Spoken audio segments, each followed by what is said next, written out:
The campfire crackled under the alien sky. The night was still. Only the wind whispered across the ruined stones of the ancient battlefield. 12 warriors sat in a circle, battle-hardened, scarred, and silent. They were veterans of different wars, different planets, different species. But they all had one thing in common. They had fought humans. And survived. A young recruit, barely of age, stood outside the circle, laughing. Humans, really? He sawed, sharp teeth flashing. You all act like they are gods. But I've seen their pictures. Soft bodies, weak bones, tiny claws. My sister has stronger jaws than their strongest soldier. No one laughed with him. The oldest warrior in the group, a tall and withered creature named General Kurtle, lifted his head. His left eye was gone, replaced by a blackened scar. His voice was low, deep, like rock grinding against rock. Sit down, child, Kurtle said, and listen. Because I made the first mistake. The young recruit hesitated, then slowly sat by the fire. Kurtle stared into the flames and began to speak. Years ago. The planet, Galvatar 9 operation. Clean sweep. Galvatar 9 was rich in minerals. It had no sentient life. Or so the record said. Kurtle was a new commander back then. Proud, fierce. He had 10,000 warriors under his name. Their mission, clear. The planet for mining. Easy. Simple. But 3 days into the operation, one of their scout ships went dark. Static interference, the text said. Lightning storm. Kurtle didn't believe it, but he had orders. Move forward. Then a second patrol vanished. This time, they sent in a drone. It flew low over the dense forest, scanning with heat vision, and it saw something, a shape, moving fast. Too fast, not a beast. Not a machine, a humanoid. Kurtle called it a glitch. He sent a hunter unit, 30 elite soldiers. Trained killers. They never came back. I should have stopped it there, Kurtle said softly. The fire flickered. The young recruit was no longer smiling. Kurtle ordered an aerial sweep. Bombs, fire, level the trees, burn the sky. Still. No movement, but at night, their outer patrol started dying, one by one. No alarms. No screams. Just silence. Then on the 5th night, they found a body, their own. His head was twisted backward. A sharp object, metal, primitive, was buried in his chest. Not a gun. Not a plasma blade. A knife, made by hand. This is when I knew, Kurtle growled. This was no animal. This was a human. They pulled records. Earth, that distant, irrelevant planet? The one always denied entry into the Galactic Alliance? Impossible, the advisors said. They don't have the tech. They don't even know about this system. But Kurtle had a different thought. What if they don't need tech? He whispered. He sent 500 soldiers. Full armor. Advanced weapons, motion sensors. Aerial drones. They spread out across the jungle and were cut down like crops.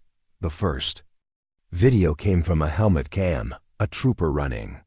Breathing heavy, turning, screaming. Then darkness. Then the sound of heavy breathing. And then a voice. Human.mail.com. You shouldn't have come. Who was he? The young recruit asked, eyes wide. Kurtle shook his head. We never found out. One human. Alone. No ship.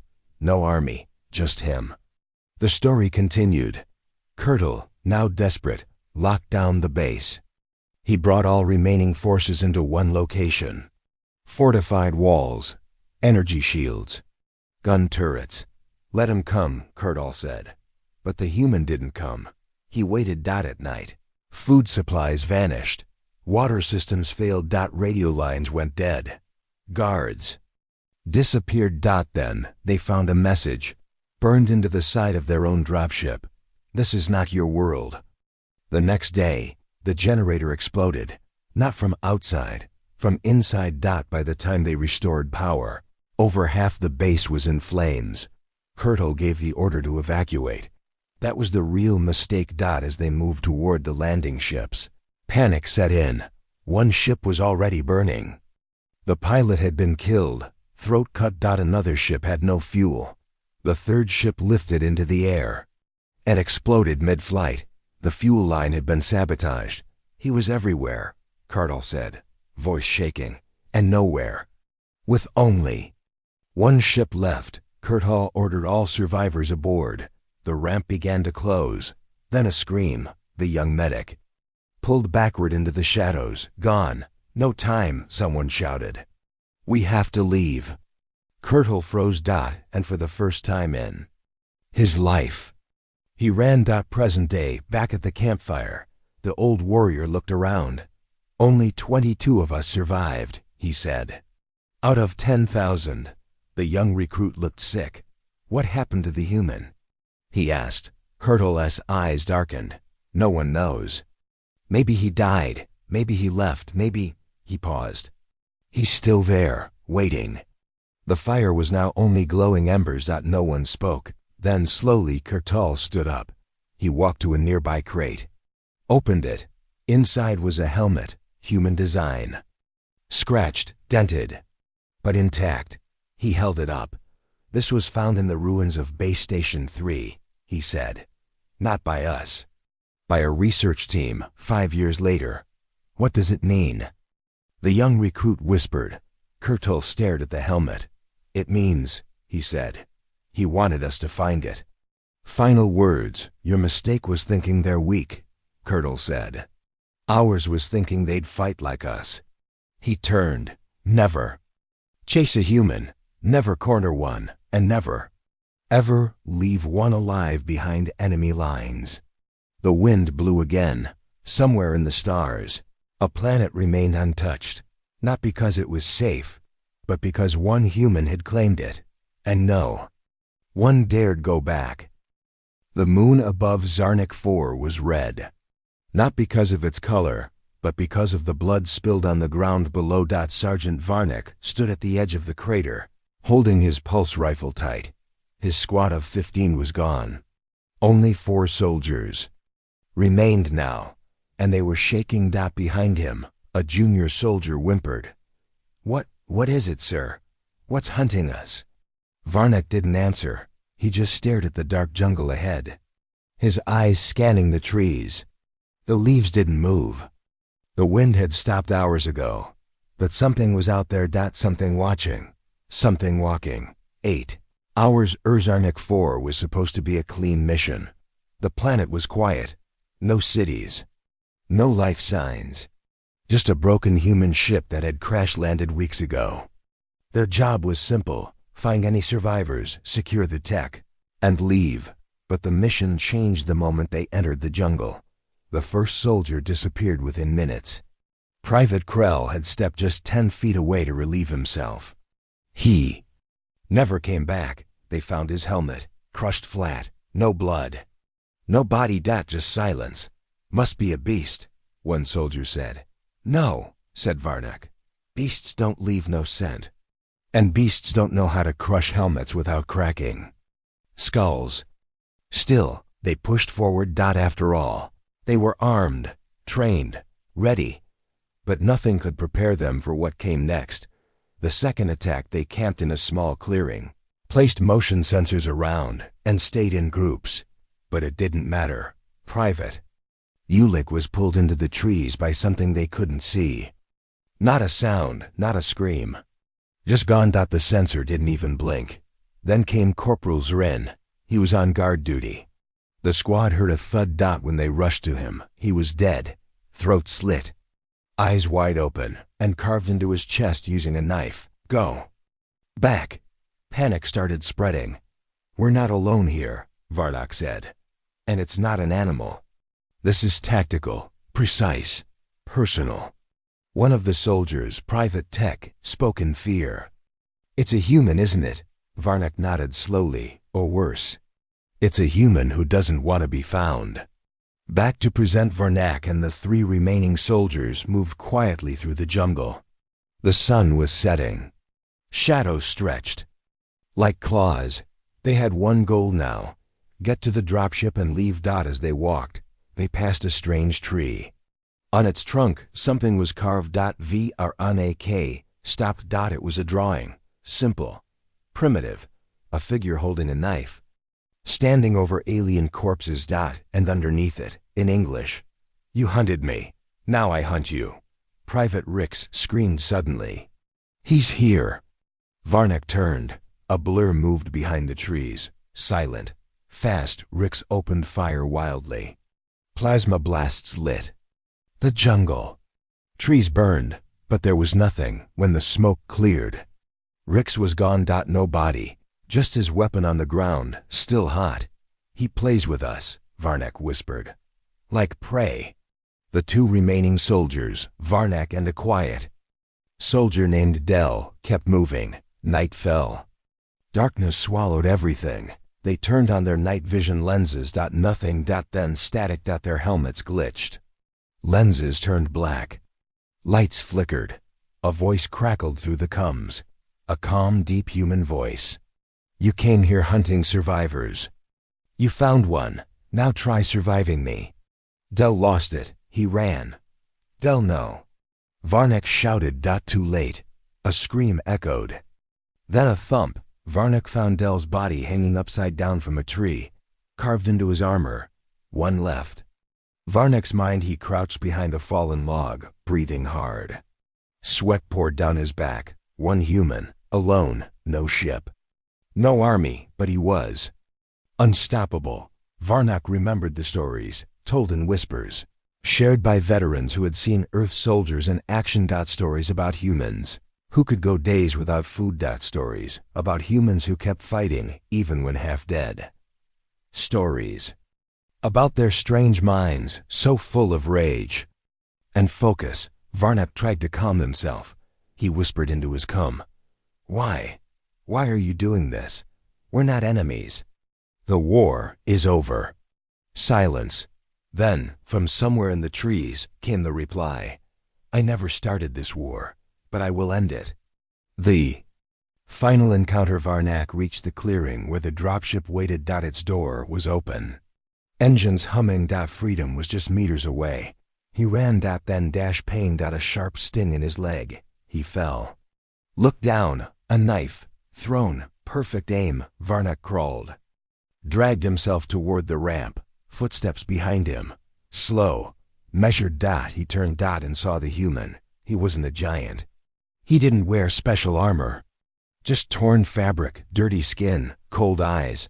But the way he moved, calm, controlled, was terrifying. No anger, no fear. Just purpose. "Please," Varnak said, raising a hand. "I didn't kill anyone. I followed orders." The human stood still, then tossed a small object toward him. Varnak caught it. Dog tag. Human writing. "Lt. Cade Mercer, Earth Defense." The human said one final thing.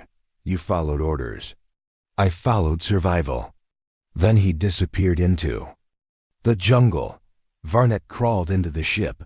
Bleeding, the ramp closed. Engines roared. The ship lifted off. He didn't stop shaking until the stars replaced the trees. Months later. Varnak sat alone in the debriefing room. His commanding officer stared at the report. "You expect me to believe," he said, "that one human did all this?" Varnak didn't answer. He just slid the dog tag across the table. "Don't send anyone back," he whispered. "Don't make the same mistake," the officer snorted. "Please, we have more firepower. More soldiers." "Next time," Varnak slammed his fist on the table. "There won't be a next time. You don't understand. You can't defeat what you don't respect." He stood, walked out, and never put on the uniform again. Campfire. Present timeline. Back at the campfire. Kurtle nodded slowly as the story ended. The young recruit had tears in his eyes. "He let you live," the recruit said. "Why?" Varnak, now old and tired, looked up at the stars. "Maybe," he said, "he wanted the story to spread." He turned to the others, so I'm telling it. Again and again, until everyone knows. He pointed to the fire. "Because out there walks a shadow, A man, a soldier, a warning. Final line, and every veteran who's seen him never forgets that the scariest thing in the galaxy is not a monster, it's a human, with nothing left to lose. The war room on planet Relner 8 was filled with the highest-ranking commanders of the Virex Dominion. Holograms floated mid-air, maps, enemy reports, weapon stats. Admiral Skarn paced slowly across the chamber. His claws clicked against the metal floor. The air was thick with silence. They defeated us again. He growled. No one replied. He slammed his hand on the table. One human, just one, destroyed an entire outpost, again. Still no answer. He pointed to the hologram. He used our weapons. Against us, he bypassed our defenses. He knew our tactics better than we did. How is that possible? General Yaren finally spoke. We don't understand them, Admiral. Their logic, their instincts, they're different. They fight like animals, but think like machines. Admiral Skarn narrowed his eyes, then smiled. Then we copy them. 3 months later, Operation Mirror Storm was born. The goal: train a new unit of Virex soldiers to think, move, and fight like humans. They brought in Earth footage, battles, ambushes, hand-to-hand combat. They studied Earth's wars, ancient and modern. Vietnam, Normandy, urban riots, desert campaigns. They copied human war cries. They learned guerrilla tactics. They ran endurance drills until they collapsed. They stopped calling themselves soldiers. They started calling themselves Shadows Unit. 9 was the best among them. Elite, fast, deadly, and at the head of Unit 09 was Commander Krell, a cold-blooded tactician with one obsession: to fight a human and win. Mission: Ember Rock. Objective: eliminate human survivor hiding in asteroid. Basicryl squad moved in complete silence. Their suits blended into the rocks, heat suppressed. Weapons cold-loaded. They surrounded the entrance of the human hideout. No drones, no scans, just human-style patience. Inside, they knew, was one man: Earth Special Forces. Name: SGT, Nathan Cole. Status: alive, dangerous. Krell gave the hand signal. The squad moved in. They found nothing. Empty halls. Cold air. Too quiet. One of the soldiers, Varnal, whispered, "Something feels wrong." Suddenly the door behind them slammed shut. Lockdown. Lights off. A small beep echoed. Then a recording played. Through the walls, a calm human voice: "You copied our moves, but not our minds. Welcome to school." Trap unleashed. Explosions rocked the base. Controlled charges, not to kill, to separate. Walls fell. Paths split. Soldiers were scattered. Krell cursed. "Regroup, now." But no one answered, only static. One by one, the shadows were taken down. Quietly, efficiently. Some were strangled with their own gear. Others were blinded by light traps and shot with their own weapons. One was found with a message carved into his chest plate: "Imitation is not evolution." Krell alone remained. He reached the control room, breathing heavy, wounds bleeding. He set his gun down, and then he heard the sound: boots. Human boots. Slow, confident. Then he saw him. SGT, Nathan Cole. Tall, calm, tired eyes, holding a knife in one hand, a small device in the other. Cole looked at him like one looks at a failed science experiment.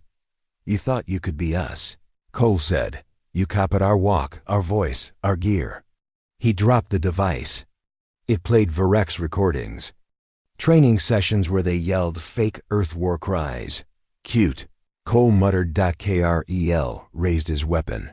Cole didn't flinch. "You missed the point," Cole said. "It's not about how we fight, it's why we fight." Krell fired. Cole dodged, rolled, and threw the knife straight into Krell's arm. The alien screamed, dropped the gun. Cole walked over, picked up the fallen weapon. Krell gasped. "Wei, you're just one man." Cole leaned down. "No," he said. I'm one human. Then he knocked Krell out. 2 days later, location, Virex War Council. They found Krell's ship floating near the border. Inside, all the bodies of Unit 09 lined up. Clean, marked with human dog tags, and one message burned into the wall. You can't copy pain. You can't fake heart. You want to be us? Then start by losing everything. The council was silent again. Admiral Skarn sat in his chair, tail twitching. One general dared to ask, "What now, sir?" Skarn's eyes were cold. "We stopped trying to become them," he said. Instead, he swallowed hard. "We never face them again." Meanwhile, on Earth SGT, Nathan Cole stood at the edge of a cliff, staring at the stars. A young cadet walked up behind him. "They're going to try again, aren't they?" Cole didn't turn around. "Yes. They'll send more." "Yes. Are you afraid?" Cole smiled faintly. "No. Why?" He finally turned. "Because they still think it's about how we fight." He looked up. "They haven't learned yet." Final scene. Campfire, present day. Recruit sat by the fire, shaking his head. "They tried to become humans?" Kurtle, the old general, nodded. "They thought if they trained like humans, they'd win. Did it work?" Kurtle laughed. "A mimic is never the real thing." The fire crackled. "They tried to copy our monsters," Kurtle whispered. "But they didn't understand. Humans aren't monsters. They're survivors, and survival can't be taught." Final words. "You can study human tactics. You can wear human gear. You can even speak their language. But you'll never be one of them, because when the moment comes, only humans choose to run toward the fire." The distress call came in the middle of the night. Base 17 under attack. Unknown enemy. Requesting backup immediately. Then silence. No screams. No explosions. Just dead air. High Command responded fast. 3 dropships full of elite alien soldiers were sent to planet Alaran 3, a small mining colony under Dominion control. They expected a full rebellion. Maybe a rival faction. Maybe hidden natives. What they didn't expect was a human, a rival. 2 quiet. Commander Threx stepped off the lead dropship and scanned the ruined base. Buildings burned. Machines were torn apart. Weapons were melted. Bodies were everywhere, all Dominion. Threx's eyes narrowed. "Where's the enemy?" No response. No movement. No sound. Until one soldier yelled, "Sir, over here." They gathered near a thick steel wall. Something was written in blood. One word: run. Investigation begins. They activated scanners. No life signs, no radiation, no explosives.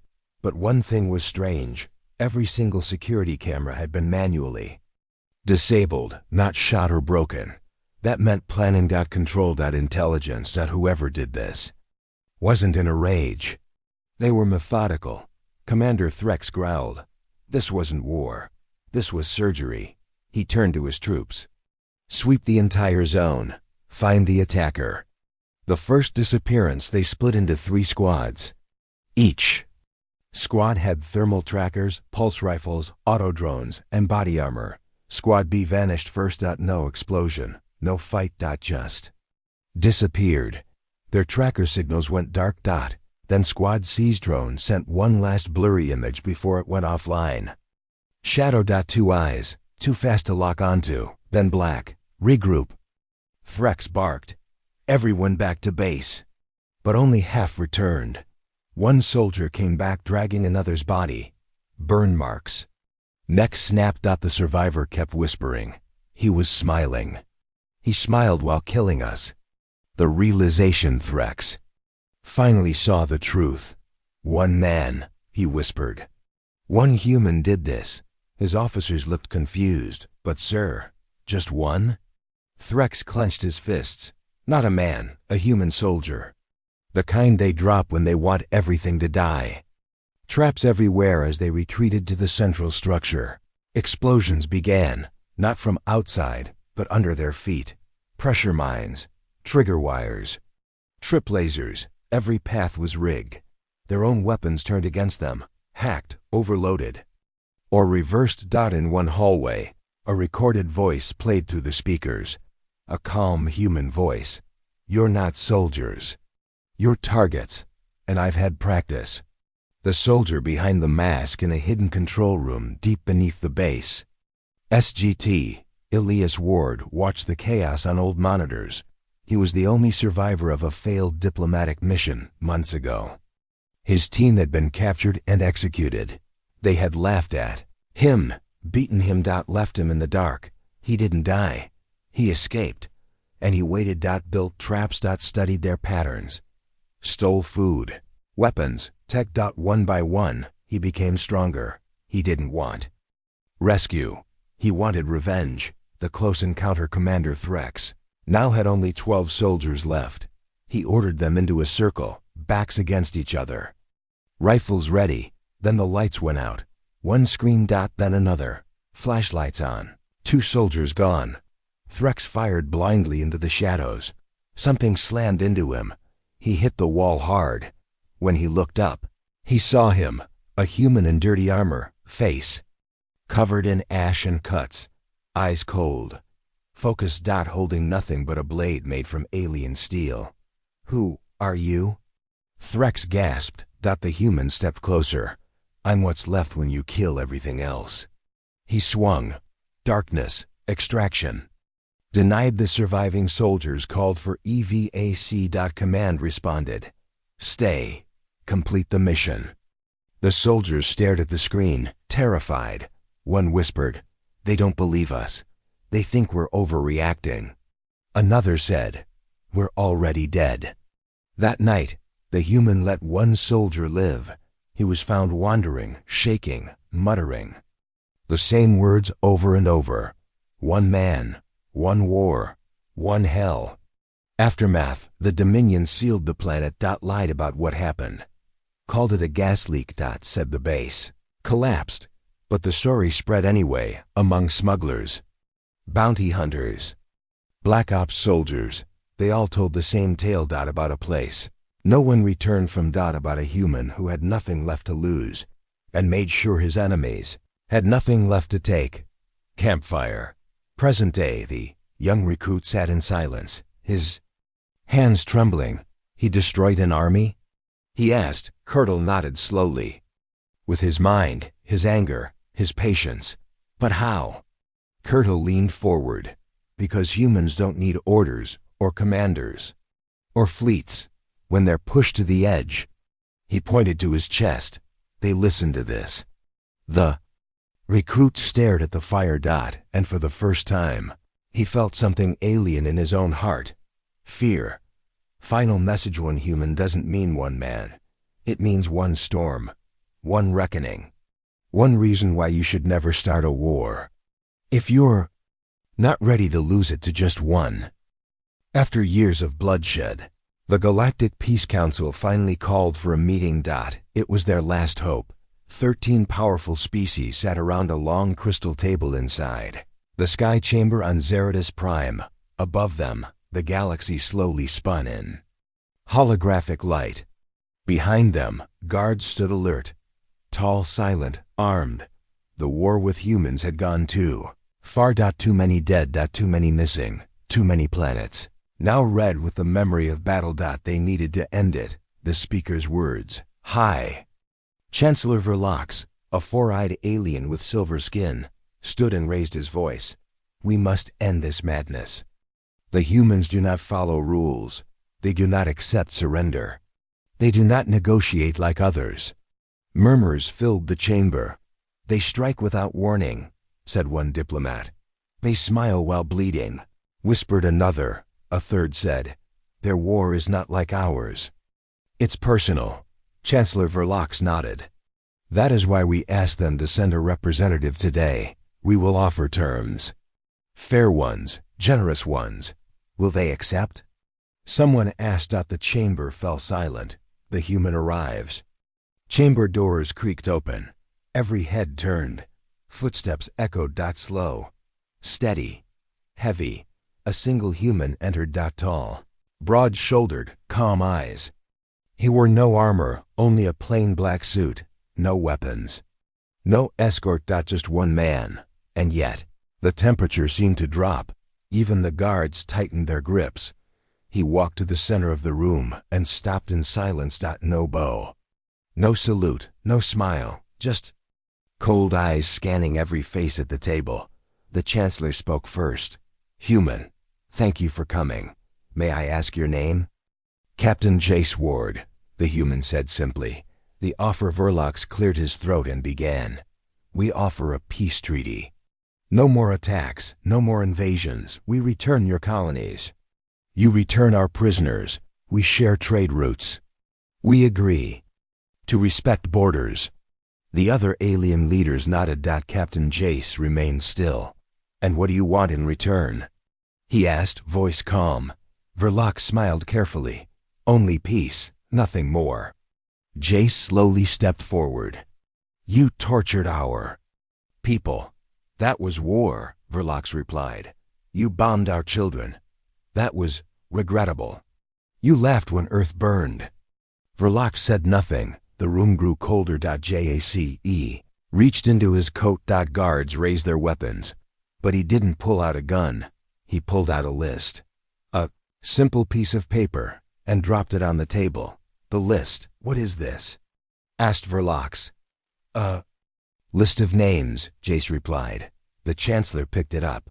He read a few lines. His face paled. "These are council members." "Yes," said Jace. "Each one responsible for what was done to our people." "And what is this mark beside?" "Some of the names?" Jace looked him in the eye. "Those are the ones already dead." Panic spreads. Gasps filled the chamber. One diplomat stood. "You're threatening us?" "No," Jace said. "I'm informing you." Another shouted. "This is a peace meeting." "It was," Jace said. "Until you forgot what peace costs." Verlox slammed his fist on the table. "You dare come here and intimidate us?" Jace's voice remained calm. "I came here alone. No weapons, no army, just a list." Then he turned to the door. And paused. Double quotes. "Oh, one more thing." He took out a small black device, clicked a button. All lights in the chamber turned red. Screen lit up in the air. Incoming transmission. From Earth. Earth's message. A woman's voice played. Clear, strong, full of steel. "This is Commander Reva Sloan of Earth's Unified Defense. To the Galactic Peace Council. We received your offer. We are not interested in peace that comes. After betrayal, we do not forget what was done. You thought we were weak. You thought we would break. But we are still here. And we are coming." The message ended. Silence. No music. No threats. Just silence. The council breaks. Some diplomats began to scream at each other. Others ran for the exits. Guards pointed weapons at the human, but Jace didn't move. He simply said, "We gave you a chance. You laughed. Now the galaxy will hear your silence." Suddenly, explosions shook the building. Jace turned and walked away as smoke poured in. Single line echoed behind him. "I'm not the warning. I'm the answer." Outside the chamber, elite Dominion ships fell from the sky, burning. Earth's stealth fleet had already arrived. Not in space. But underground, beneath the surface of Zeritis Prime. They'd been waiting for this moment, for this gathering, for this lie of peace to end. And now it had galactic broadcast across the galaxy. Every screen blinked. A live feed played of the council building in flames. Earth's flag slowly rose behind it. A new voice declared, "Let this be remembered." The Peace Council wanted silence, not peace. Earth offered justice. They refused. Now we answer.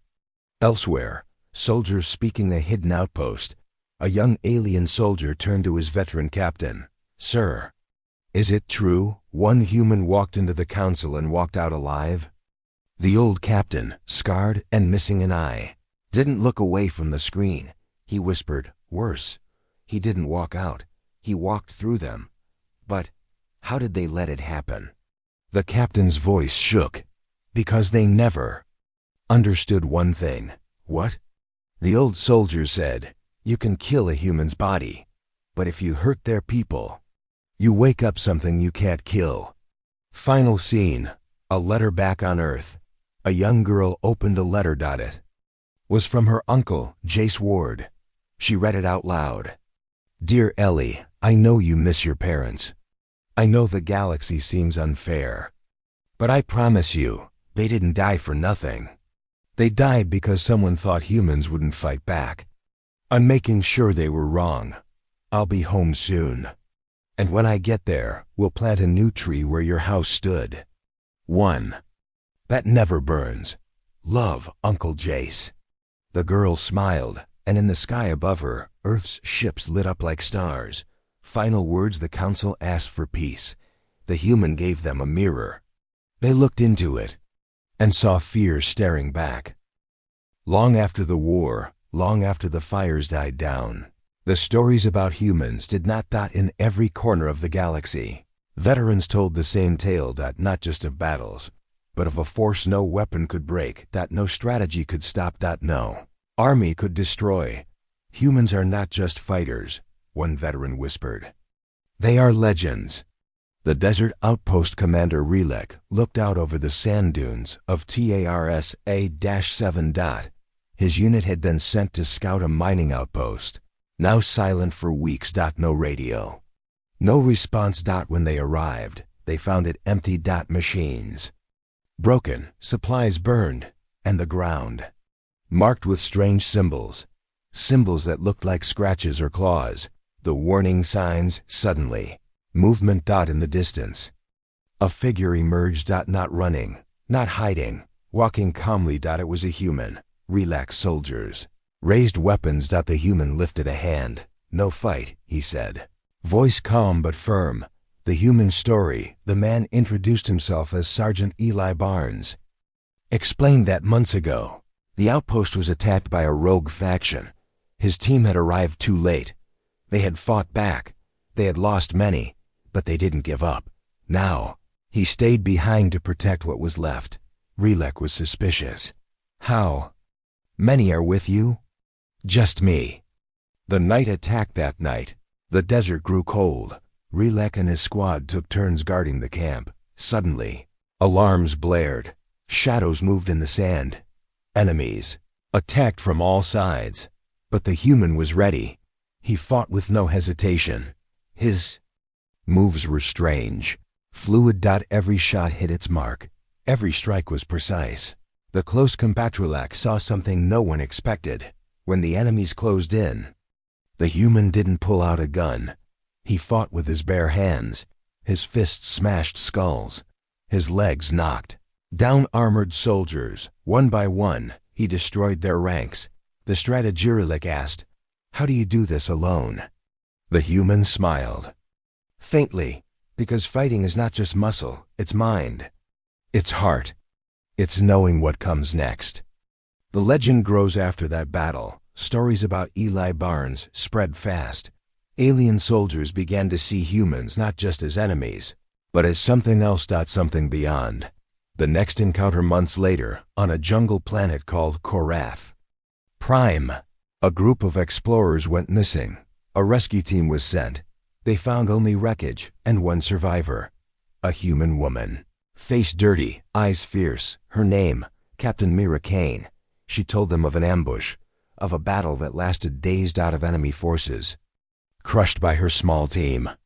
Guerrilla warfare. Mira explained how her team used the jungle, using traps, using silence, using speed. They struck hard, then disappeared. The enemy never saw them coming. The warning shot one night. During a quiet moment, the rescue team heard a single gunshot. A warning. Mira stepped forward. They're still out there. The final message. Back at the campfire, Kurtle finished the tale. The young recruit looked uneasy. Why do you think the humans keep coming back? Kurtle. Eyes shone in the firelight. Because every time they fall, they rise stronger. Because humans never quit. The last lesson, legends aren't made by stories, Kurtle said softly. They're made by survivors, by fighters, by those who refuse to disappear. He looked at the recruit. Remember this when you hear the name. Human, don't think of one weak soldier. Think of a force the galaxy never fully understood. Final scene. The night faded. The fire died. But the story lived on. In whispered talks, in worried glances, in the warning every veteran shared. Never underestimate a human. Because legends are not myths. They're reports of what we failed to stop.